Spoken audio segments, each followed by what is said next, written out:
എല്ലാവർക്കും നമസ്കാരം. ഞാൻ സരിതാ മഹേശ്വരൻ. ഇന്ന് ശ്രീമദ് വാൽമീകി രാമായണത്തിൻ്റെ ബാലകാണ്ഡത്തിലെ 48-ാമത്തെ സർഗത്തിൽ 26 മുതൽ 33 വരെയുള്ള ശ്ലോകങ്ങളാണ് നമ്മൾ പഠിക്കുന്നത്. ആ 33-ാമത്തെ ശ്ലോകത്തോട് കൂടിയിട്ട് ഈ സർഗവും അവസാനിക്കുകയാണ്. കഴിഞ്ഞ ദിവസം പറഞ്ഞു നിർത്തിയത് ഇന്ദ്രൻ അഹല്യയെ കാമിച്ചുകൊണ്ട് ആശ്രമത്തിലേക്ക് വരികയും അവർ തമ്മിലുള്ളതായ സംസർഗം ഉണ്ടാവുകയും ചെയ്തു എന്നുള്ളതാണ്. അതിനുശേഷം ഇന്ദ്രൻ പുറത്തേക്ക് ഇറങ്ങിയപ്പോൾ ഇന്ദ്രൻ ആരുടെ വേഷം ധരിച്ചാണോ വന്നത്, ഏതൊരു മുനിയുടെ വേഷം ധരിച്ചാണോ വന്നത്, ആ മുനി അഹല്യയുടെ ഭർത്താവായിട്ടുള്ള ഗൗതമ മഹർഷി അവിടേക്ക് എത്തി എന്ന് പറഞ്ഞിട്ടാണ് നിർത്തിയത്. ഇനി എന്താണ് ഉണ്ടാവണതെന്ന് നോക്കാം. 26-ാമത്തെ ശ്ലോകം ആദ്യം ചൊല്ലാം. അഥ ദൃഷ്ട്വാ സഹസ്രാക്ഷം മുനിവേഷധരം മുനി ദുർവൃത്തം വൃത്തസമ്പന്നോ രോഷാദ്വചനമബ്രവീത്. അഥ സഹസ്രാക്ഷം മുനിവേഷധരം സഹസ്രാക്ഷം ദൃഷ്ട്വാ. അനന്തരം, അതായത് മഹാമുനി ഗൗതമ മഹർഷി ആശ്രമത്തിലേക്ക് വന്നപ്പോഴേക്കും ദേവേന്ദ്രൻ പുറത്തേക്ക് ഇറങ്ങുകയാണ്. അപ്പോൾ മുനിവേഷധാരിയായിട്ടാണ് ദേവേന്ദ്രൻ വന്നിരിക്കുന്നതെങ്കിലും ദേവേന്ദ്രനെ കണ്ടപ്പോൾ തന്നെ ഗൗതമന് മനസ്സിലായി ഇത് ദേവേന്ദ്രനാണ്, തൻ്റെ വേഷം ധരിച്ചിട്ടാണ് വന്നിരിക്കുന്നതും.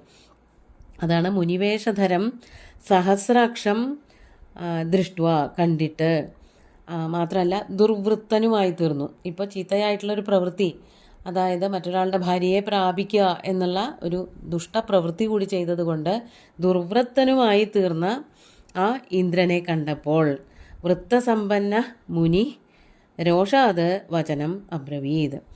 രണ്ടും ഒരുമിച്ച് പറഞ്ഞിരിക്കുകയാണ്. ദുർവൃത്തനായ ഇന്ദ്രനെ കണ്ടപ്പോൾ വൃത്തസമ്പന്നനായ, വൃത്തസമ്പന്നൻ എന്ന് പറഞ്ഞാൽ സച്ചരിതങ്ങൾ, നല്ല പ്രവൃത്തികൾ മാത്രം ചെയ്യുന്നവനായിട്ടുള്ള, അതുകൊണ്ട് സമ്പദ് സമൃദ്ധി ആർജിച്ചവനായ അങ്ങനെയുള്ള ഗൗതമ മഹർഷി ദേഷ്യത്തോടു കൂടിയിട്ട് രോഷാത് വചനം അബ്രവീത്, ദേഷ്യപ്പെട്ടുകൊണ്ട് ഇന്ദ്രനോട് ഇപ്രകാരം പറഞ്ഞു.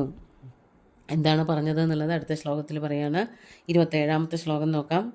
മമ രൂപം സമാസ്ഥായ കൃതവാനസി ദുർമതേ അകർത്തവ്യമിതം യസ്മാത് വിഫലസ്ത്വം ഭവിഷ്യസി. അല്ലയോ ദുർമതേ, ദുർമത എന്ന് വെച്ചാൽ ചീത്തബുദ്ധി ഉള്ളവനെ, കുബുദ്ധിയായിട്ടുള്ള അല്ലയോ ഇന്ദ്ര, നീ എൻ്റെ രൂപം ധരിച്ചിട്ട് ഇവിടേക്ക് തന്നെ വന്നിരിക്കുകയാണ്. അതാണ് മമ രൂപം സമാസ്ഥായ കൃതവാനസി. എൻ്റെ രൂപം ധരിച്ചുകൊണ്ട് ഇവിടെ വന്ന് ഏറ്റവും തരമായിട്ടുള്ള ഒരു ചേഷ്ടിതം ചെയ്തിരിക്കുകയാണ്. അപ്പോൾ എൻ്റെ രൂപം എടുത്തുകൊണ്ട് എൻ്റെ ആശ്രമത്തിലേക്ക് തന്നെ വന്നിരിക്കുകയാണ് അല്ലേ ദുർബുദ്ധേ. മാത്രമല്ല എന്താ ചെയ്തത്? അകർത്തവ്യമിതം കൃതവാനസി, ഒരിക്കലും ചെയ്യാൻ പാടില്ലാത്തതായൊരു പ്രവൃത്തി നീ ചെയ്യുകയും ചെയ്തു. മറ്റൊരാളുടെ ഭാര്യയെ പ്രാപിക്കുക എന്നുള്ള ഏറ്റവും ചീത്ത പ്രവൃത്തി, അത് നീ ചെയ്തതുകൊണ്ട് യസ്മാത് ത്വം വിഫലഃ ഭവിഷ്യസി, നീ ഇനി വിഫലനായിത്തീരും, നിർവീര്യനായിത്തീരും എന്നാണ് ഗൗതമൻ ഇന്ദ്രനെ ശപിക്കുന്നത്. അതായത് ഇന്ദ്രൻ ലോകത്തിൽ വെച്ച ഏറ്റവും ചീത്തയായിട്ടുള്ളൊരു പ്രവൃത്തി ചെയ്തു. അതിൻ്റെ ഫലമായിട്ട് ശാപം കൊടുക്കുകയാണ്. ഗൗതമ മഹർഷി പറയാണ്, എൻ്റെ വേഷം ധരിച്ച് എൻ്റെ ആശ്രമത്തിൽ വന്നിട്ട് എൻ്റെ ഭാര്യയുമായിട്ട് സമാഗമിച്ചിട്ട് നീ പോകുന്നത് കണ്ടപ്പോൾ എനിക്ക് സഹിക്കാൻ പറ്റുന്നില്ല. ഞാൻ ഇങ്ങനെ നിന്നെ ശപിക്കുകയാണ്. എന്താണ് ശാപം? നീ നിർവീര്യനായി തീരും, നിൻ്റെ ജീവിതം ഇനി ഒന്നിനും കൊള്ളരുതാതെ ആയിത്തീരും, നിൻ്റെ പൗരുഷം നഷ്ടപ്പെടാൻ പോവുകയാണ് എന്ന് ശപിക്കുകയാണ് ചെയ്യുന്നത്. ആ സമയത്ത് എന്താ സംഭവിച്ചത്? 28-ാമത്തെ ശ്ലോകം നോക്കാം. ഗൗതമേനൈവ മുക്തസ്യ സരോഷേണ മഹാത്മനാ പേതദുർവൃഷണൗ ഭൂമൗ സഹസ്രാക്ഷസ്യ തത്ക്ഷണാത്. അങ്ങനെ സരോഷേണ മഹാത്മനാ ഗൗതമേന ഏവം ഉക്തസ്യ സഹസ്രാക്ഷസ്യ, ഇപ്രകാരം അതിതീവ്രമായ ദേഷ്യത്തോടു കൂടിയിട്ട്, സരോഷേണ ദേഷ്യത്തോടു കൂടിയവനായ മഹാത്മാവായിട്ടുള്ള ആ ഗൗതമ മഹർഷിയാൽ ഇപ്രകാരം പറയപ്പെട്ടവനായ, ഏവം ഉക്തസ്യ സഹസ്രാക്ഷസ്യ, ഇപ്രകാരം ശപിക്കപ്പെട്ടവനായിട്ടുള്ള ആ ഇന്ദ്രൻ്റെ വൃഷണങ്ങൾ, വൃഷണൗ ഭൂമൗ തത്ക്ഷണാത് പേതതു, വൃഷണങ്ങൾ ആ സമയം തന്നെ, ശാപം കിട്ടിയ സമയത്ത് തന്നെ ഭൂമിയിലേക്ക് പതിച്ചു. അങ്ങനെ ഇന്ദ്രൻ നിർവീര്യനായി തീർന്നു എന്നാണ് വാൽമീകി മഹർഷി പറയണത്. അങ്ങനെ താൻ ചെയ്ത പ്രവൃത്തിയുടെ ഫലം തനിക്ക് തന്നെ വിനയായി തീർന്നു എന്നുള്ളതാണ് ഇന്ദ്രൻ്റെ ഈ കഥ നമുക്ക് പറഞ്ഞു തരുന്നത്. എന്നിട്ടോ 29ാമത്തെ ശ്ലോകം നോക്കാം. തഥാ ശപ്ത്വാ ച വൈ ശക്രം ഭാര്യാമപി ച ശപ്തവാൻ ഇഹ വർഷസഹസ്രാണി ബഹൂനി നിവസിഷ്യസി വാദഭക്ഷാ നിരാഹാര തപ്യന്തി ഭസ്മശായിനി. ഇത് വലിയൊരു ശാപമാണ്. ഇത് 3 വരിയിലാണ് പറഞ്ഞിരിക്കുന്നത്. അടുത്ത ശ്ലോകത്തിലും ഇതിൻ്റെ തുടർച്ച തന്നെയാണ്. നമുക്കിപ്പോൾ ഇതിൻ്റെ അർത്ഥം പറയാം. തഥാ ശപ്ത്വാച വൈ ശക്രം, ഇപ്രകാരം ശക്രനെ, ഇന്ദ്രനെ ശപിച്ചതിനു ശേഷം, തഥാ ശപ്ത്വ തദനന്തരം, അതിനുശേഷം ആരെയും കൂടി ശപിച്ചു? ഭാര്യാമപിച്ച ശബ്ദവാൻ, തൻ്റെ ഭാര്യയും കുറ്റക്കാരി തന്നെയാണ്. ഈ പ്രവൃത്തിയിൽ അവൾക്കും തുല്യ പങ്ക് തന്നെയാണുള്ളത്. അഹല്യയെ ഗൗതമൻ ശപിക്കുകയാണ്. അതാണ് ഭാര്യാമപി ശബ്ദവാൻ. എന്താണ് ഭാര്യയായിട്ടുള്ള അഹല്യയെ ശപിച്ചത്? അതാണ് ഇവിടെ പറയുന്നത്. ഇഹ, നീ ഇവിടെ തന്നെ ബഹൂനി വർഷസഹസ്രാണി നിവസിഷ്യസി, നീ 1000കണക്കിന് വർഷങ്ങൾ ഇവിടെ തന്നെ വസിക്കും, നീ ഒറ്റയ്ക്ക്. പിന്നെ എങ്ങനെയാണ്? വാദഭക്ഷ നിരാഹാര തപ്യന്തി ഭസ്മശായിനി എന്ന്. ഇതൊക്കെ ഇനി വരാൻ പോണ കാലത്ത് അഹല്യ അനുഭവിക്കേണ്ടതായിട്ടുള്ള കാര്യങ്ങളാണ്. വാദഭക്ഷ, വേറെ ഒന്നും ഭക്ഷിക്കാൻ പറ്റില്ല, വായു മാത്രമേ ഭക്ഷിക്കാൻ പറ്റുള്ളൂ. വേറെ വെള്ളം കുടിക്കാൻ പറ്റില്ല, മറ്റ് ഭക്ഷണങ്ങൾ, അന്നം ഒന്നും കഴിക്കാൻ പറ്റില്ല. നിനക്ക് വായു തന്നെ ഭക്ഷിച്ചുകൊണ്ടിരിക്കാം. നിരാഹാര, ആഹാരങ്ങളൊന്നും കഴിക്കാൻ പറ്റില്ല. തപ്യന്തി, ചൂട് പിടിച്ച് പൊള്ളി അങ്ങനെ ഇരിക്കേണ്ടതായിട്ട് വരും. ഭസ്മത്തിൽ ശയിക്കേണ്ടതായിട്ടും വരും. അപ്പോൾ ഭസ്മത്തിൽ ചുട്ടുപൊള്ളിക്കൊണ്ട് ഭക്ഷണമൊന്നും കഴിക്കാതെ നീ ഇവിടെ തന്നെ സഹിച്ച് ഇതെല്ലാം കൊണ്ടുകൊണ്ട് അനുഭവിച്ചുകൊണ്ട് ജീവിക്കുക എന്ന് ശപിക്കുകയാണ്. കഴിഞ്ഞിട്ടില്ല. 30ാമത്തെ ശ്ലോകം നോക്കാം. അദൃശ്യ സർവഭൂതാനാം ആശ്രമേസ്മിൻ വസിഷ്യസി യദാ ത്വേതദ്വനം ഘോരം രാമോ ദശരഥാത്മജ ആഗമിഷ്യതി ദുർധർഷസ്തദാ പൂതാ ഭവിഷ്യസി. തുടർന്ന് പറയാണ്, സർവഭൂതാനാം അദൃശ്യ, ഈ ആശ്രമത്തിൽ തന്നെയാണ് നീ താമസിക്കണതെങ്കിലും നിന്നെ ആർക്കും കാണാൻ സാധിക്കില്ല. അദൃശ്യ കാണാനേ പറ്റില്ല. ഇവിടെയുള്ള ജീവജാലങ്ങളെ, മനുഷ്യരാർക്കും നിന്നെ കാണാൻ പറ്റില്ല. എന്നിട്ട് അങ്ങനെ തന്നെ അസ്മിൻ ആശ്രമേ വസിഷ്യസി, നീ ഈ ആശ്രമത്തിൽ വസിക്കുകയും ചെയ്യും. ആരും കാണില്ല, നിന്റെ സാന്നിധ്യം ആർക്കും മനസ്സിലാവില്ല, പക്ഷെ നീ ഇവിടെ തന്നെ വസിക്കണം. ഇനി എപ്പോഴാണ് ആ ശാപത്തിനൊരു മോക്ഷമുണ്ടാവുന്നത്? യഥാ തു ഏതദ് വനം ഘോരം രാമഃ ദശരഥാത്മജഃ ആഗമിഷ്യതി, എപ്പോഴാണോ ഈ വനത്തിലേക്ക്, ഈ മിഥില രാജധാനിയിലേക്ക് പോകുന്ന വഴിക്കുള്ളതായ ആ സുന്ദരമായിട്ടുള്ള വനപ്രദേശത്തുള്ള ആ ആശ്രമത്തിലേക്ക് ഘോരമായിട്ടുള്ള വനമായി തീരും. ആൾക്കാരും താമസിക്കില്ല, നീയും ആർക്കും അറിയാതെ ഇവിടെ താമസിക്കുകയൊക്കെ ആണെങ്കിൽ ഈ ശാപം കിട്ടിയ സ്ഥലത്ത് പിന്നെ ആരും ഇല്ല എന്ന് വിചാരിച്ചാൽ ആരും വരില്ല. അങ്ങനെയുള്ള ഈ പ്രദേശം ഘോരമായിട്ടുള്ള വനമായി തീരും.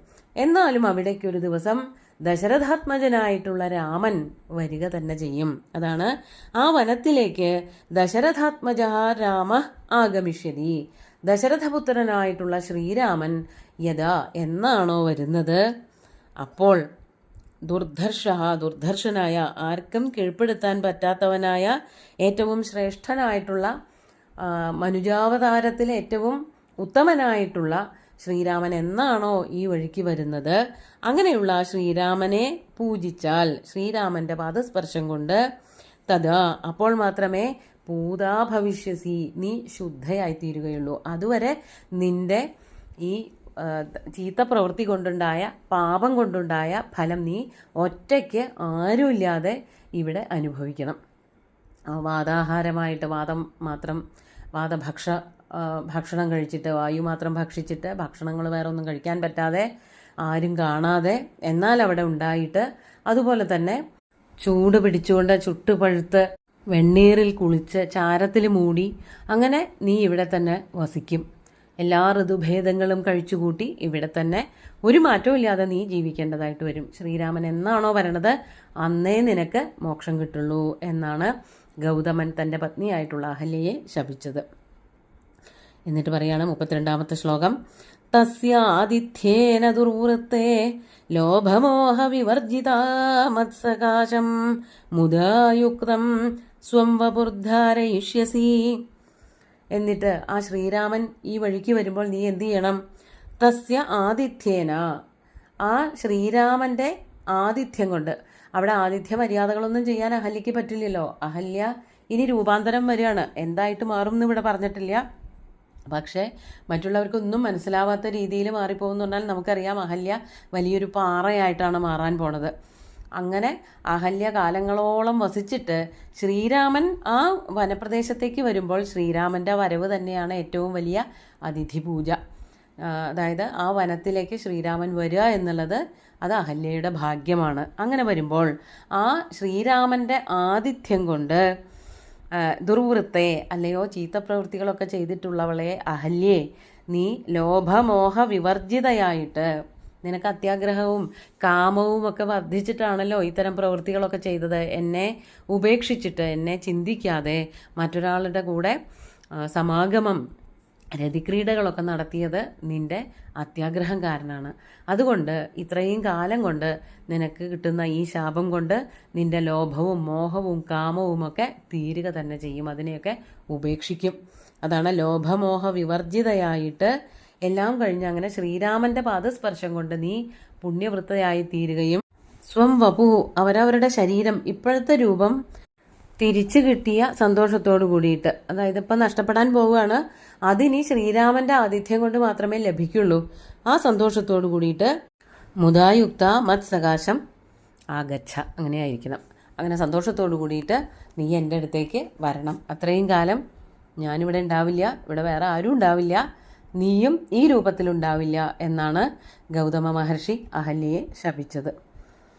ഇപ്രകാരം പറഞ്ഞിട്ട് എന്താ ചെയ്തത്? അതാണ് 33-ാമത്തെ ശ്ലോകത്തിൽ. അത് 3 വരിയുണ്ട്.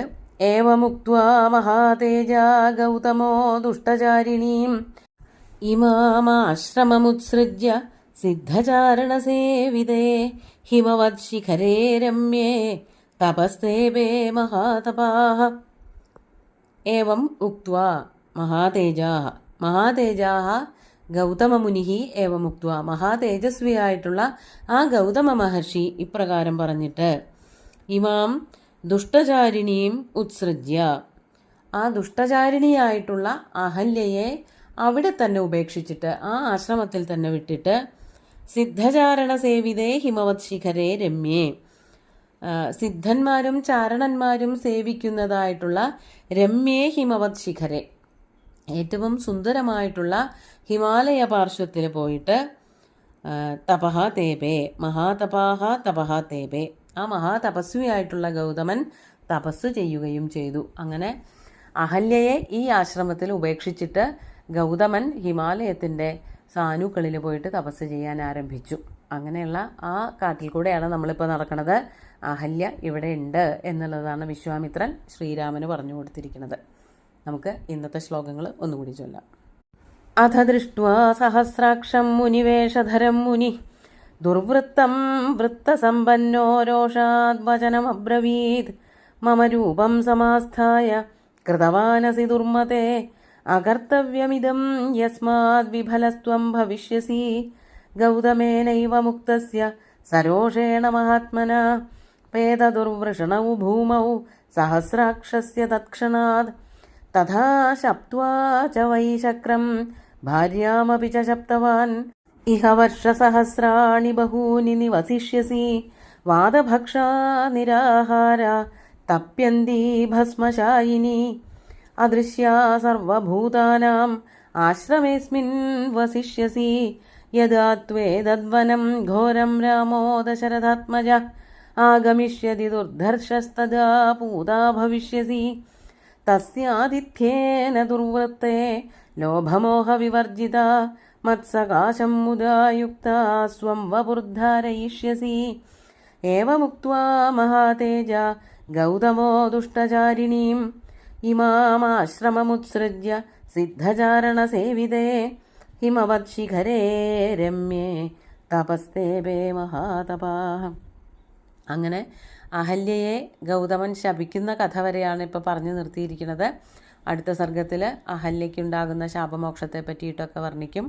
സുന്ദരമായിട്ടുള്ള ശ്ലോകങ്ങൾ ഭഗവാൻ ശ്രീരാമചന്ദ്രൻ്റെ കാൽക്കൽ അർപ്പിച്ചുകൊണ്ട് ഗുരുവായൂരപ്പനെ സാഷ്ടാംഗം നമസ്കരിച്ചുകൊണ്ട് എല്ലാവർക്കും ശുഭദിനം നേർന്ന് നിർത്തട്ടെ. നന്ദി.